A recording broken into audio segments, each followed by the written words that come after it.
Saludos, bienvenidos a un nuevo video en el canal. Esta vez vamos a hablar sobre crossovers activos, pero no solamente va a haber este video para hablar al respecto. Lo que estoy planificando para los siguientes videos es realizar toda una serie que aborde el tema del crossover activo de una forma un poco más completa de lo que uno suele encontrar en otros canales o en la web en general. Quiero hacer una serie de videos que aborden el tema del crossover activo en general, las consideraciones, una introducción que lo vamos a ver en este primer capítulo.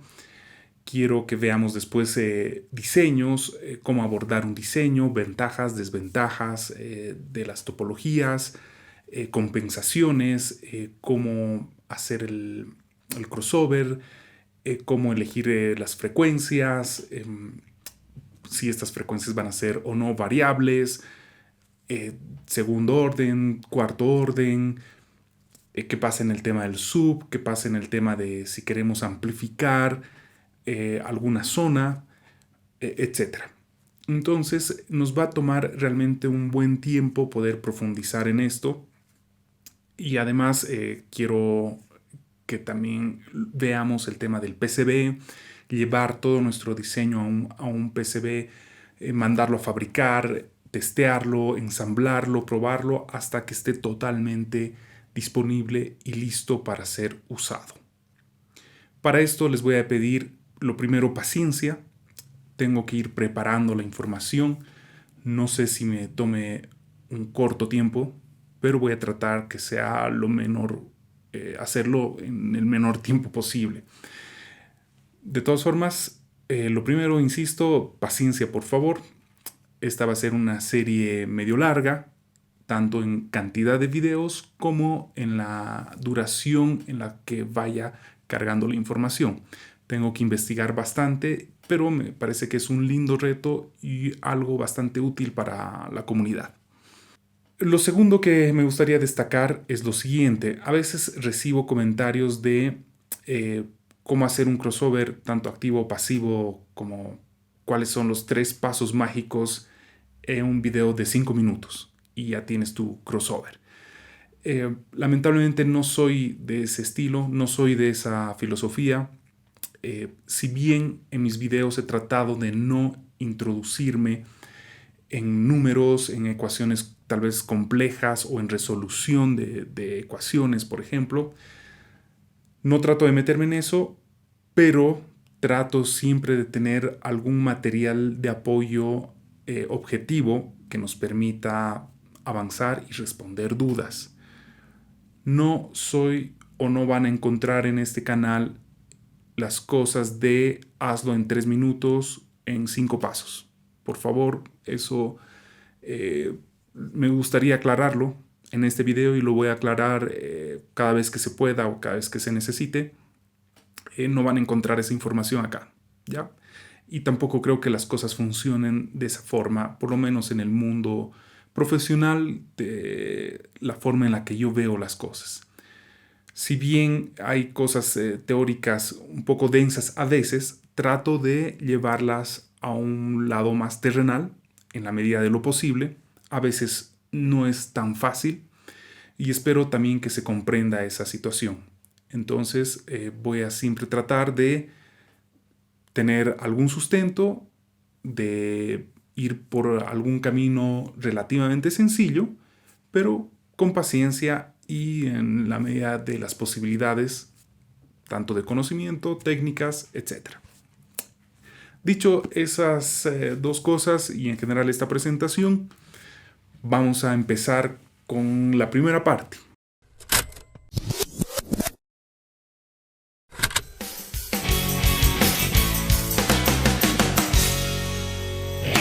La primera parte que estoy preparando para este video es hablar un poco de las diferencias entre pasivo y activo y algunas consideraciones que vamos a ir teniendo en la parte del activo y que también pueden profundizar sobre esos detalles en otros canales.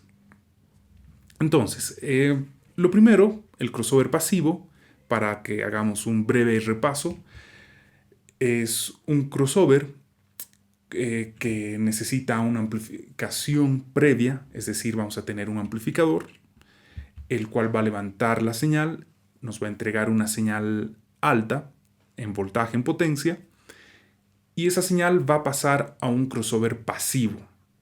El crossover pasivo lo que va a hacer es dividir entre 2, 3, 4 vías y lo va a mandar a cada componente respectivamente. Ese es el filtraje pasivo tradicional de crossover pasivo y que bueno, es bastante conocido. Sobre este tema ya tengo unos cuantos videos subidos. En la serie que hice de el diseño y construcción de cajas acústicas, que son 15 videos, los últimos 3 o 4 videos están dedicados al tema del crossover pasivo. Si alguien tiene dudas al respecto o quiere profundizar sobre ese detalle en particular, puede ir a esos videos y revisarlos con calma. ¿Qué es lo que sucede en el filtraje activo? En el filtraje activo, primero hacemos el filtraje, pasamos posteriormente a varios amplificadores en función de la cantidad de vías que tengamos, que pueden ser 2, 3, 4 vías o 2, 3, 4 amplificadores respectivamente, y esos amplificadores alimentan al componente. Ojo que acá la primera diferencia, y puse el color para diferenciarnos. Cuando pasamos del amplificador al crossover pasivo, pasamos con los cables clásicos de alta potencia. Para darle un color, es muy común que sean negro y rojo. Ya no significa que sean los únicos. Los quise poner en ese color para que se diferencien. En cambio, cuando estamos pasando del crossover activo a los amplificadores, podemos pasar con distinto tipo de cable y conexión. ¿A qué me refiero con esto? Podemos pasar del crossover activo a los amplificadores de una forma desbalanceada, pero también podemos pasar de una forma balanceada. Podemos usar cables RCA, cables XLR, cables TS, cables TRS, etc. Entonces ahí vamos a tener una gran diferencia y que también la vamos a resolver en esta serie de videos. Vamos a resolver el tema del balanceo y desbalanceo de la señal para que nuestro circuito quede completo. Entonces, ahora que tenemos más o menos clara la diferencia entre los dos sistemas, pasivo y activo, hablemos un poco de las ventajas y desventajas. Las ventajas del pasivo estábamos viendo que es más sencillo, generalmente más sencillo de implementar, requieres pocos elementos, eventualmente puede costarte menos, tanto en tiempo como en materiales, dependiendo dónde vives, dependiendo del acceso que tengas a los materiales. Incluso conozco gente que se fabrica sus propias bobinas, entonces son elementos que eventualmente pueden serte útiles y abaratarte en el costo. Por el otro lado, en el tema del activo, vamos a tener varios componentes. Muchas veces necesitamos un PCB dedicado. Necesitamos, más allá de tener solo resistencias, solo condensadores y solo bobinas, vamos a necesitar una serie de elementos extras operacionales, otro tipo de condensadores, condensadores de audio, condensadores de desacople, condensadores para los operacionales. Vamos a necesitar una fuente de poder, vamos a necesitar alimentar a los operacionales, etc. Su diseño eventualmente puede ser un poco más complejo o necesitar de mayor información técnica de parte de cada uno. Pero en contraparte, no sueles usar bobinas, que por el lado pasivo puede también ser algo contraproducente por la inductancia, por otro tipo de situaciones. En el lado pasivo vas a tener una caída muy brusca de potencia porque estás pasando por estos elementos que al ser pasivos simplemente atenúan la señal, entonces vas a tener una caída de potencia eventualmente significativa. no en el caso del activo, que va a pasar directamente de amplificador a los altavoces. Otras ventajas, pero del lado activo, es que puedes ser muy preciso, puedes setear la frecuencia de una forma mucho más certera, puedes incrementar alguna frecuencia, puedes ecualizarla, puedes no solamente filtrarla, puedes combinar filtros. Te da una flexibilidad muy grande a la hora del diseño final y de la respuesta que tú estés buscando. Obviamente, cuando estamos hablando para subwoofers, van a notar que generalmente son crossovers activos, ya que si tú quieres hacer filtros para muy baja frecuencia, en el caso de los subwoofers, hacerlo con condensadores y bobinas es muy complicado, porque empiezan los elementos a ser muy grandes, de muy altos niveles, y eventualmente no es factible. Son muchas ventajas, sinceramente, en el lado activo. He mencionado algunas cuantas. En el lado pasivo también hay algunas ventajas interesantes. Hay algunos puristas del audio que no les gusta el activo para no generar que la señal pase por distintos componentes, por placas o cosas así, y que genere alguna distorsión o genere alguna tergiversación del audio no deseado, y prefieren el tema pasivo. Pero hay otra gente que prefiere el activo por la flexibilidad y lo que pueden lograr en esta modelación, en este moldear la respuesta final que uno está buscando. Pero bueno, nos vamos a concentrar esta vez en el activo y vamos a ver hasta dónde podemos sacarle provecho. Una de las grandes diferencias entre pasivo y activo va a ser el operacional. El operacional, el amplificador operacional, va a ser el elemento diferencial o el elemento más diferencial entre el pasivo y el activo. El operacional, el amplificador operacional, tiene algunas características muy interesantes que las voy a mencionar a continuación, pero existen varios canales, hay mucha literatura al respecto, donde ustedes van a poder encontrar más información. Les invito a que revisen, a que lo lean, a que profundicen sobre los operacionales, en realidad sobre los amplificadores operacionales, para que le saquen mayor provecho. Sin embargo, lo vamos a mencionar a grosso modo, algunas características que me parecen fundamentales entenderlas y tenerlas en cuenta para nuestro propósito, que es del crossover activo. Las consideraciones son: si ustedes se fijan en el diagrama que estoy mostrando, tiene dos entradas.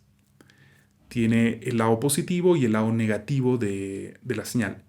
Ojo que no estoy hablando de una señal balanceada. Por lo menos no estoy hablando todavía nada de eso. No confundan con la señal balanceada. Acá existen dos entradas. Existe una salida. Aparte de eso, existen dos terminales de alimentación del operacional, un VCC y un VEE. En el caso dice más VS y menos VS. Es lo mismo, la nomenclatura es la misma. El VCC necesita una alimentación positiva y el menos VCC o el menos VEE necesita una alimentación negativa de voltaje, que lo vamos a mencionar un poco más adelante. Lo que me interesa destacar de los operacionales es lo siguiente. Lo primero, es un amplificador. Es un amplificador de alta ganancia. Estamos hablando que puede llegar a 10 a la 5 de ganancia. Es decir, que nos va a permitir tener un incremento de voltaje muy elevado. Eso es lo primero que quiero que quede claro. Lo segundo que quiero que quede claro: la corriente que fluye teóricamente es cero.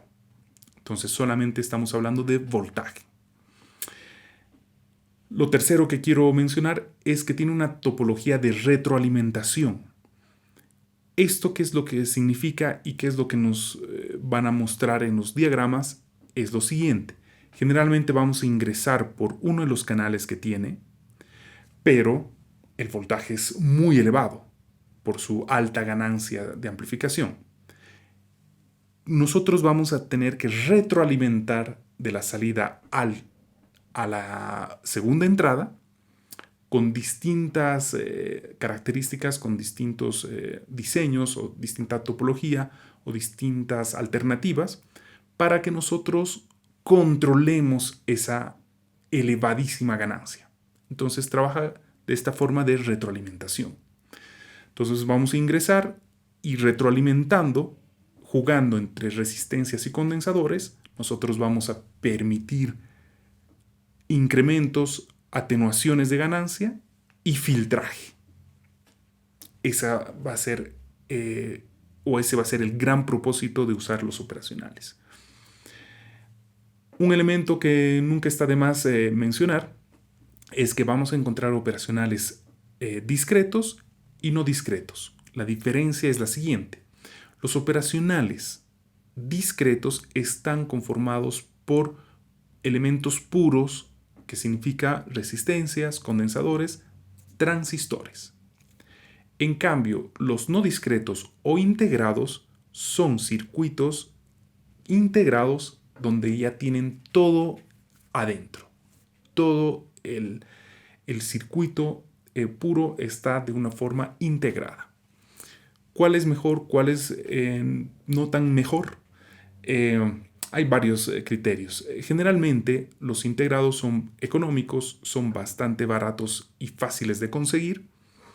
Los integrados en el mundo del audio profesional muchas veces son un poco más caros. Bueno, no muchas, son más caros. Pero la gente del mundo profesional a veces los solicita porque te entrega cierta coloración, cierta distorsión, cierto elemento cálido, agradable, que eventualmente, si es lo que estás buscando, te puede dar un plus o te puede ayudar. Muy bien. Los integrados más comunes, por lo menos de los que he tenido la chance de poder trabajar, están el 5532, 5534, uno es estéreo y el otro es mono, TL072, el LM4562. Hay otros, van a encontrar en otros canales que tal vez usen otros integrados, no hay ningún problema, u otros operacionales. No hay ningún problema, generalmente funcionan de la misma forma y tienen distintas variaciones o en el consumo de voltaje o en la capacidad de voltaje de alimentación, etc. Para mí, en lo personal, en toda la práctica que he tenido con este tipo de circuitos operacionales, me quedo con el 4562. Es un operacional que me parece fantástico, que lo uso en todo. Súper sólido, súper seguro, nunca me ha fallado. Incluso alguna vez hice algún circuito con otros operacionales y fallaba. Y simplemente ponía el 4562 y funcionaba todo impecable. Es el operacional favorito y es con el que vamos a trabajar. Para que tengan empiecen a tener una idea, si es que no conocen los operacionales, de nomenclatura o detalles importantes que vamos a mencionar, es el siguiente. Si ustedes se fijan, existen unos orificios, unos puntos en la parte superior que indican que el pin más cerca es el pin número 1 y empieza a nombrarse los pins desde ese punto y son 1, 2, 3, 4. Continúa en el otro lado 5, 6, 7, 8. Esa es la forma de trabajar de los pines, en este caso de los operacionales de 8 pines. Ustedes van a encontrar este tipo también de nomenclatura o topología del diagrama del circuito. Muchos de estos operacionales son estéreo, entonces suelen también tener esa gran ventaja. Fíjense, por ejemplo, este operacional, que es un clásico 4562. El pin 1, que es este de acá, que encima va a tener esa perforación física, es el output del canal A. Luego tenemos el negativo, la entrada negativa en el pin 2, la entrada positiva en el pin 3, la alimentación negativa VEE en el pin 4, la alimentación positiva en el pin 8, el output del canal B en el 7, la entrada invertida en el 6 y la positiva o no invertida en el 5. Entonces es un operacional de 2 canales.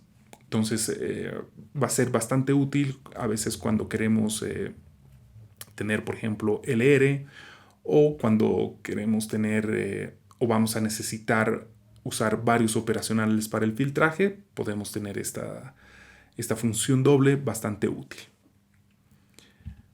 Existen los discretos, que ya les he mencionado, varios modelos, 2520, 990, tal vez uno de los más conocidos es el de Scott Liebers, el 2520, el Red Dot, el Blue Dot. Burson Audio también tiene este tipo de operacionales que ustedes pueden apreciar, que además te permiten tener la huella y el tamaño de los integrados, pero con una versión totalmente discreta, no integrada. Sinceramente, en crossovers activos he visto poca gente usar discretos. Generalmente van por un tema de los integrados, son un poquito más limpios. Uno no busca tener una coloración adicional en el crossover, pero nunca está de más mencionarlos y que probarlos eventualmente. Por ahí pueden dar una cierta coloración agradable si es que es lo que estás buscando. Entonces, cuando empecemos a hablar de circuitos y cuando empecemos a esbozar nuestros circuitos en software de diseño de circuitos y después, posteriormente, pedirlos, construirlos o hacerlos fabricar, vamos a nosotros notar este tipo de circuitos. Esto lo estamos viendo primero a grandes rasgos, poco a poco lo vamos a ir desglosando, lo vamos a ir analizando fragmento por fragmento qué es lo que hace cada elemento y cómo lo vamos a implementar en nuestro diseño de crossover activo. Pero para que tengan una idea aproximada, fíjense que hay una entrada, hay una salida, tenemos resistencias, tenemos condensadores, tenemos operacionales que están con estos triángulos, que indican la entrada positiva, la negativa, y a la derecha está la salida. Obviamente, estos necesitan, insisto, alimentación, que eso a veces no está en los circuitos. Entonces, si uno haría a rajatabla, por ejemplo, este diseño, no va a sonar, no va a funcionar. Necesitamos una alimentación. Pero fíjense cómo ya podemos nosotros intuir, desglosar lo que está pasando. Son resistencias y condensadores. Hay 2 resistencias, hay 2 condensadores. Estamos hablando de una topología de segundo orden. Fíjense que de la salida del operacional se está ingresando a la entrada negativa y de la salida se está retornando a la entrada positiva.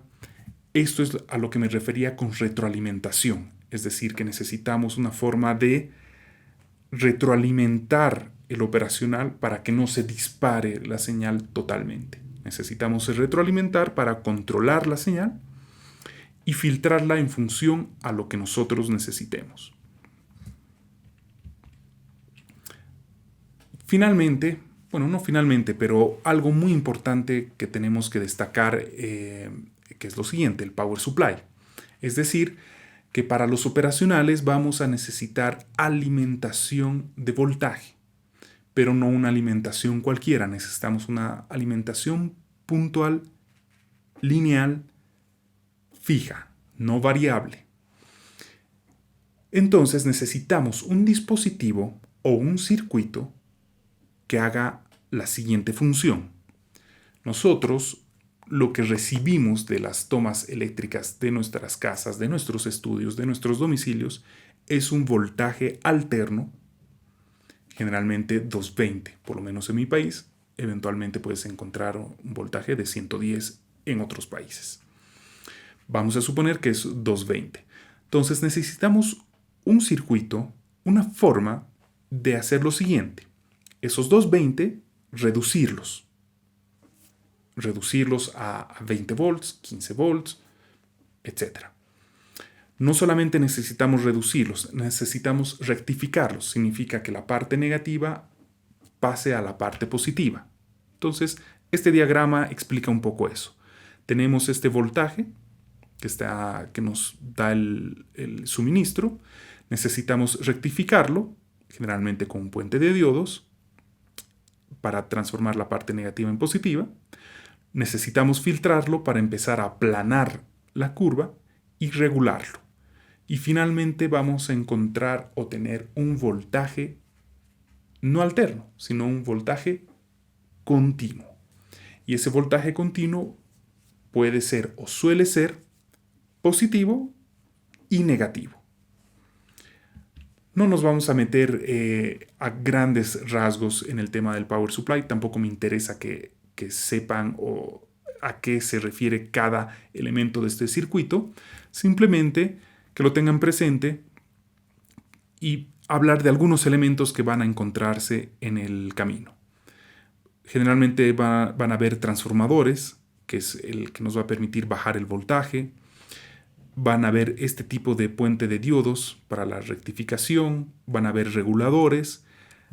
Lo importante es resaltar que vamos a pasar de 220 alterno. Vamos a pasar a un circuito que nos entregue más 15 volts, por ejemplo, y menos 15 volts, como es en el caso de este circuito. Ese más 15 volts y menos 15 volts continuos nos van a permitir alimentar el operacional. Donde decía VCC, alimentamos o conectamos directamente a esos más 15 volts continuos. Y donde dice menos VCC, conectamos esos menos 15 volts continuos. Obviamente en mi trabajo del día a día, yo suelo usar ya power supplies hechos. Por ejemplo, suelo usar o casi siempre uso el de la marca Minwell, que es el que ustedes pueden apreciar en la imagen, que conecta uno directamente a la toma de corriente y me entrega a través de un conector DIN 5 los voltajes más 15 y menos 15. Entonces me evito toda la parte del power supply.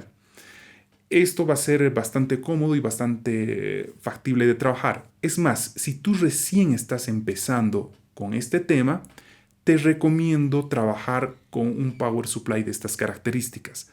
Va a ser mucho más seguro. Generalmente, si tú trabajas con un circuito como en el anterior caso abierto y empiezas a trabajar con transformadores o cosas por el estilo, tienes que tener mucho cuidado porque vas a estar en contacto directo con la toma de los 220 volts. Eso puede ser muy peligroso si es que no manejas todo este detalle. Si tú estás empezando, no tienes mucha experiencia y quieres fabricar tu crossover activo, muy recomendable que empieces con este tipo de artefactos, power supplies ya fabricados y ya listos para operar, que te entregan voltajes ligeros, voltajes más 15 menos 15, te entregan voltajes más 9 menos 9, etcétera, que son voltajes totalmente seguros para el trabajo, ya que no van a poner en riesgo tu salud. Existen otros modelos, como el Recom, que son modelos que van directamente en el PCB, pero ojo que también ahí vas a tener contacto directo con los pines de 220. Hasta acá es lo que tengo planificado hablar sobre esta introducción al crossover activo. Espero que esto sea útil para ti. Insisto, por favor, paciencia. Vamos a tardar un poco en subir toda la serie de videos, pero considero que va a ser muy útil si es que quieres diseñar y fabricar tus propios crossovers activos. Nos vemos en el siguiente video.